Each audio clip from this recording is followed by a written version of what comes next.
ഗൗരി ദർപ്പണ നാട്യഗ്രഹം 2004 ആരംഭിച്ചത്.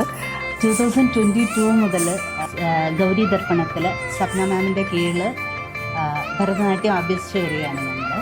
മെയ് 22 നമ്മളെ അരങ്ങേറ്റാണ്. ഗുരുവായൂർ വെച്ചിട്ട് മാമിൻ്റെ ചിട്ടയായ പരിശീലനം കൊണ്ട് ഞങ്ങൾ ഭംഗിയായി അരങ്ങേറ്റം നടത്താൻ ആകുമെന്ന് പ്രാർത്ഥിക്കുന്നു. എല്ലാവരും അനുഗ്രഹിക്കും.